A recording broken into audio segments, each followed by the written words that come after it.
Firmin Badouga. La police a tiré des gaz lacrymogènes pour disperser des manifestants burkina Faso qui ont investi la rue pour dénoncer des capacités présumées des autorités à contenir la montée de la violence islamiste. Le Premier ministre soudanais remplace les chefs de la police après le décès de 42 personnes dans la répression des manifestations hostiles au putsch du 25 octobre dernier. En RDC, Médecins sans frontières suspend provisoirement ses opérations dans la région de l'Ituri en proie à des attaques meurtrières. Ça a bien entendu aussi changé beaucoup de choses pour la population qui est dans ces deux zones de santé, l'Olivier Bambou, puisque depuis lors, nous ne soutenons plus les hôpitaux et les 4 centres de santé. Et cette population se retrouve de fait privée de soins de qualité, de soins de santé gratuits. De l'actualité africaine. Il est 6h en temps universel et vous êtes effectivement bienvenue au cœur de l'actualité dans ce d'ici matin. La police a tiré des gaz lacrymogènes pour disperser les manifestants au Burkina Faso alors qu'ils protestaient contre l'incapacité présumée des autorités à contenir la montée de la violence islamiste. Dans la capitale Ouagadougou, des manifestants ont érigé des barricades et brûlé des pneus malgré l'interdiction de rassemblement. La semaine dernière, des manifestants ont bloqué un convoi militaire français dans la ville de Kaya pendant près d'une semaine. Hier samedi, le même convoi a été bloqué par des manifestants dans un autre pays, le Niger, où, après avoir franchi la frontière du Burkina Faso, écoutons le porte-parole du mouvement Free Burkina Faso, Laurentin Yakongo-Dougou, qui a déclaré que les autorités avaient réagi de manière excessive pour disperser les manifestations. La police a de garder la même vocation. Encore, que veulent le régime? Qu'est-ce qu'ils veulent? Pourquoi réprimer les gens qui sont dans un pays démocratique qui dit ce qu'ils ont dans le cœur? Ce n'est pas normal. Depuis qu'on a été au pouvoir, il y a une horde de terroristes qui sème la désolation dans le pays. Et il est incapable de résoudre la solution, trouver la solution au problème pour vous. Donc nous demandons sa démission immédiate, aujourd'hui et maintenant. Tant qu'il ne démissionne pas, nous ne retournerons pas toujours à la maison. Pour Amadou Ndiampa, l'autre manifestant, évincé le président Roch-Marc Christian Kaboré, n'est pas la solution au problème de l'insécurité auquel fait face le Burkina Faso. L'écoutons. Personnellement, chacun président n'a jamais réglé un problème. Voilà, ça a toujours envoyé des problèmes. C'est ce qu'on a fait en 2014, c'est une erreur. On s'est trahi nous-mêmes. Donc c'est ce qui va être produit. Mais ce que nous demandons, c'est regarder la France en Afrique. Parce qu'on voit que chaque fois dans les pays africains, quand il y a la base militaire française en Afrique, à chaque fois ces pays-là ont toujours confronté des problèmes, des attaques.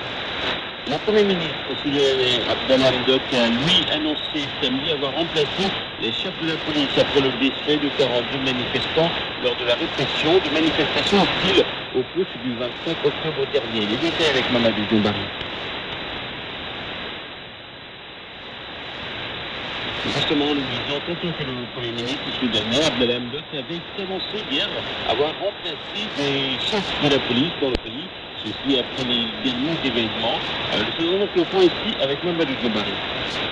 C'est dans un tweet que le Premier ministre Abdallah Hamdok, réinstallé il y a juste quelques jours après un accord controversé avec le général Abdel Fattah al-Bourhan, auteur du putsch du 25 octobre dernier, a annoncé le limogeage du directeur général de la police, le général Khaled Mehdi Imam et son adjoint Ali Ibrahim.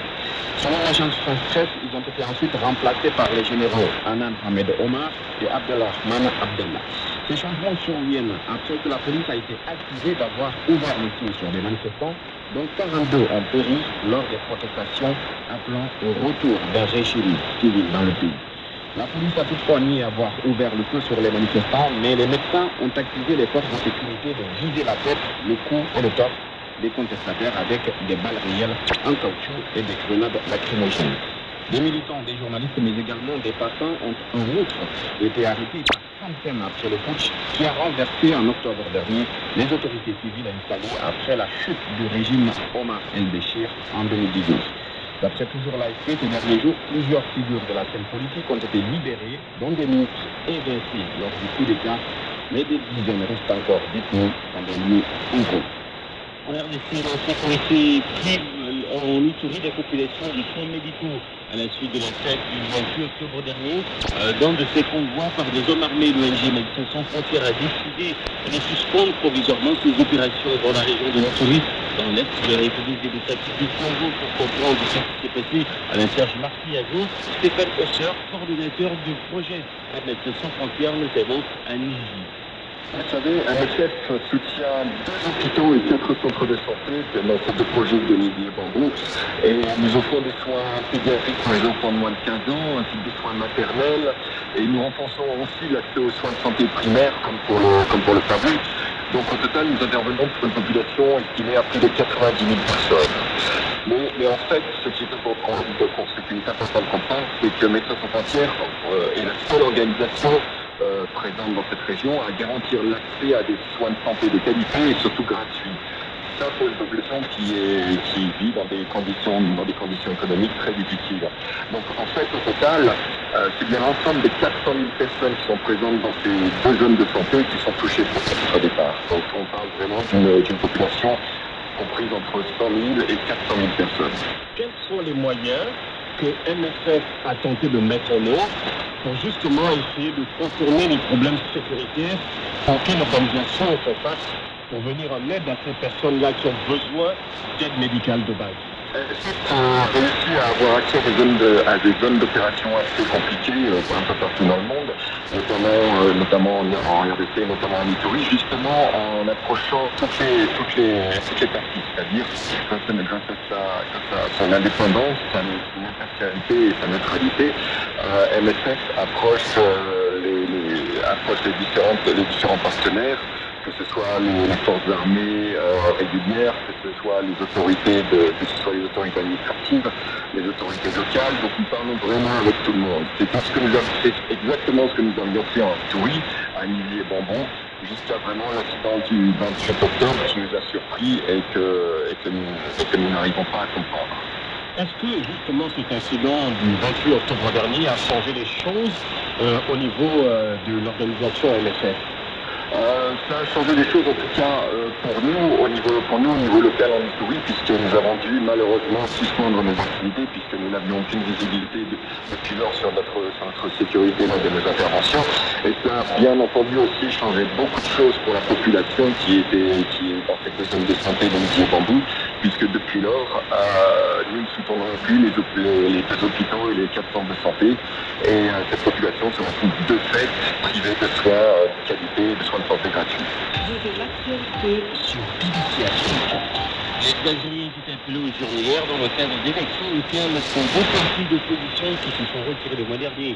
Ces 2 partis sont le Front de la Justice et du Développement islamiste et le Talaye El-Oried, qui ont donc déclaré que l'exigence d'obtenir 800 000 signatures d'un parrainage en plus de temps était excessif. Il s'agit du 3e scrutin national depuis que le défunt président de la ville secrétaire a quitté le pouvoir en 2019. Nous proposons d'écouter la réaction de ces 2 électeurs après leur acte civique. C'est un devoir majeur, Je le fais toujours. à chaque fois. Et il faut aller voter, il faut voter. Il ne faut pas qu'on demande les avantages qu'il y a. Il faut qu'on accomplisse nos devoirs aussi. Les devoirs et les avantages, ça marche ensemble. Pour ça, mon sentiment que c'est un devoir, il était essentiel de voter pour être un citoyen à 100%.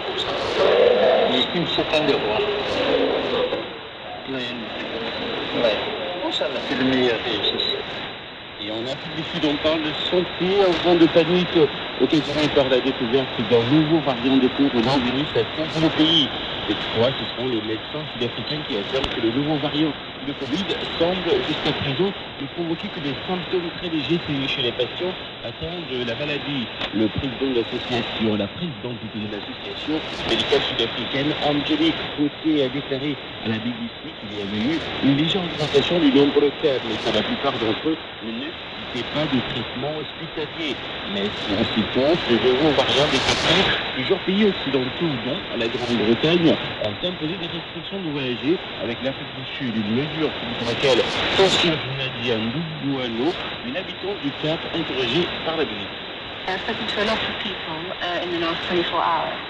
J'ai parlé à de nombreuses personnes au cours des dernières 24 heures et je dirais que les gens sont furieux. Je ne s'inquiète pas de cette nouvelle variante, mais ils sont absolument furieux du fait que la scientifique, qu'ils considèrent comme peut-être l'un des spécialistes des maladies infectieuses les plus sophistiqués et les plus avancés au monde, Qui ont passé du temps à isoler, séquencer et comprendre cette variante, ont essentiellement conduit à une situation où le pays tout entier est uni, en été libre et ouvert à la découverte scientifique. Bienvenue dans Afrique à venir, l'émission des entrepreneurs sur BBC Afrique.